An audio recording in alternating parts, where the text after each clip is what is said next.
Hello बच्चों, आज मैं आपके लिए फिर से हिस्ट्री में मोस्ट इम्पॉर्टेंट क्वेश्चन लेके आया हूँ जो कि आपके एग्ज़ाम में बार बार पूछा जाता है।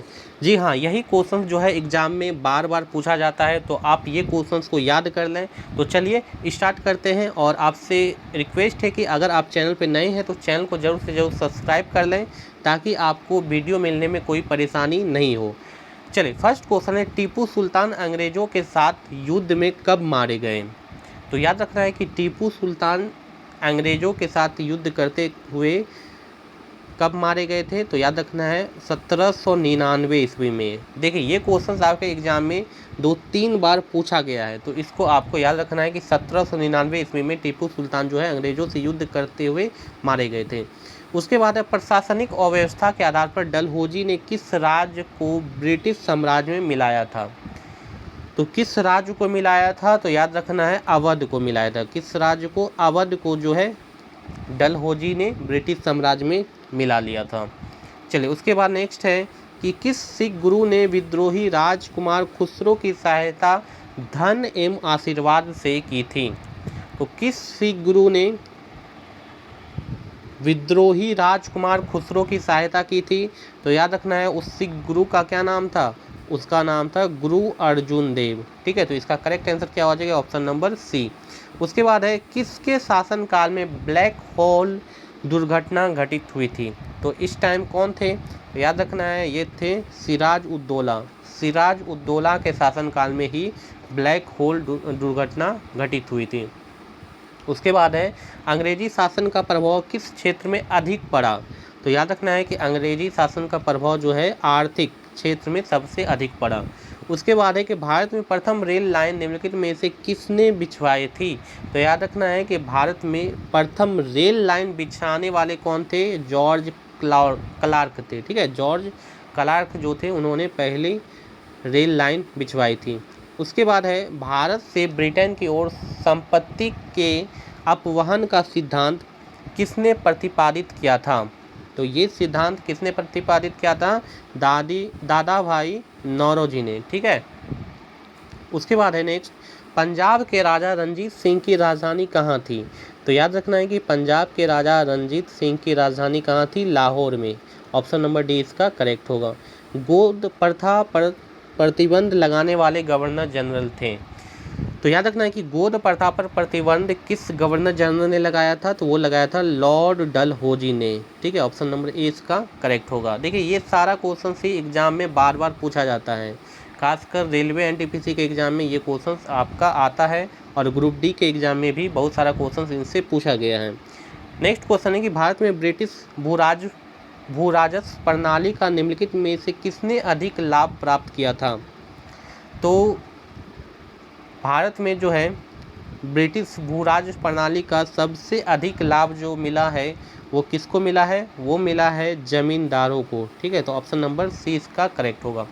उसके बाद है, भारत में सबसे पहला सूती वस्त्र मिल किस शहर में स्थापित किया गया था? तो वो किया गया था बॉम्बे में। उसके बाद है, अंग्रेजों द्वारा सर्वप्रथम कहवा बागान कहाँ लगाए गए थे? तो याद रखना है कि सर्वप्रथम कहवा बागान कहाँ लगाए गए थे? तो वो लगाए गए थे वायनाड जनपद में। ऑप्शन नंबर सी इसका करेक्ट होगा। उसके बाद है कि भारत में अंग्रेजों के समय में प्रथम जनगणना किसके कार्यकाल में हुई थी? तो याद रखना है कि प्रथम जनगणना जो हुई थी वो किसके काल में हुई थी? लॉर्ड मेयो के कार्यकाल में हुई थी। तो ऑप्शन नंबर इसका सी करेक्ट होगा। चलिए, नेक्स्ट क्वेश्चन है कि भारत में आधुनिक शिक्षा का जन्मदाता किसे माना जाता है? तो याद रखना है कि आधुनिक शिक्षा का जन्मदाता जो है वो माना जाता है चार्ल्स ग्रांट को। ऑप्शन नंबर ए इसका करेक्ट होगा। चलिए, नेक्स्ट क्वेश्चन है कि आधुनिक भारत में हिंदू धर्म में पहला सुधार आंदोलन था, तो कौन सा था? ब्राह्म समाज। ठीक है, ब्राह्म समाज जो था ये आधुनिक भारत में हिंदू धर्म में पहला सुधार आंदोलन था।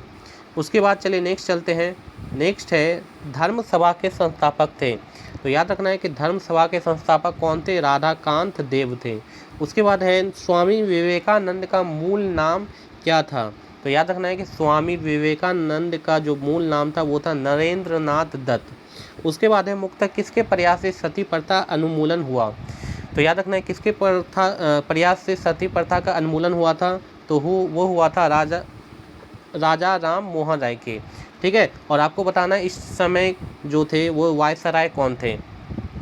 ठीक है, राजा राम मोहन राय के ही प्रयास से सती प्रथा का अंत हुआ था, तो इसको आपको याद रखना है। चलिए नेक्स्ट क्वेश्चन है, आर्य समाज किसके विरुद्ध हुआ। तो याद रखना है कि आर्य समाज जो है वो धार्मिक अनुष्ठान व मूर्ति पूजा के विरुद्ध हुआ था, तो इसका करेक्ट आंसर क्या हो जाएगा, बी। चलिए नेक्स्ट है, युवा बंगाल आंदोलन के नेता कौन थे। तो याद रखना है कि युवा बंगाल आंदोलन के नेता कौन थे, Henry Vivian Derozio, option number B इसका करेक्ट होगा। चलिए नेक्स्ट क्वेश्चन है, किस धर्म सुधारक की मृत्यु भारत के बाहर हुई थी। तो किस धर्म सुधारक की मृत्यु भारत के बाहर हुई थी, तो वो थे आपका राजा राम मोहन राय। ठीक है, चलिए नेक्स्ट क्वेश्चन पे चलते हैं। नेक्स्ट क्वेश्चन है कि वहाबी आंदोलन का मुख्य केंद्र था। तो याद रखना है कि वहाबी आंदोलन का मुख्य केंद्र कौन सा था, पटना। उसके बाद है कि भारत में दास प्रथा कब अवैध घोषित किया गया। तो याद रखना है कि भारत में दास प्रथा जो है 1843 ईस्वी में अवैध घोषित किया गया था। उसके बाद है किसे आधुनिक भारत का जनक कहते हैं। तो आधुनिक भारत का जनक किसे कहते हैं, वो कहते हैं राजा राम मोहन राय को। चलिए नेक्स्ट क्वेश्चन है कि कूका आंदोलन को किसने संगठित किया। तो याद रखना है कि कूका आंदोलन को जो है गुरु राम सिंह ने संगठित किया था। उसके बाद है वेदों की ओर लौट चलो, ये नारा किसने दिया था। तो याद रखना है कि वेदों की ओर लौट चलो ये नारा जो है ये किसने दिया था,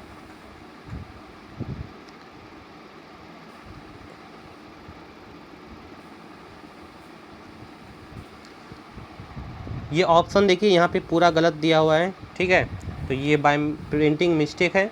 तो आपको पता ही कि वेदों की ओर लौटो ये नारा जो दिया था ये दिया था दयानंद सरस्वती ने। ठीक है, तो आपको याद रखना है दयानंद सरस्वती ने वेदों की ओर लौटो ये नारा दिया था। और याद रखना है ये क्वेश्चन आपके एग्जाम में 6 से 8 बार करीब ये पूछा गया है।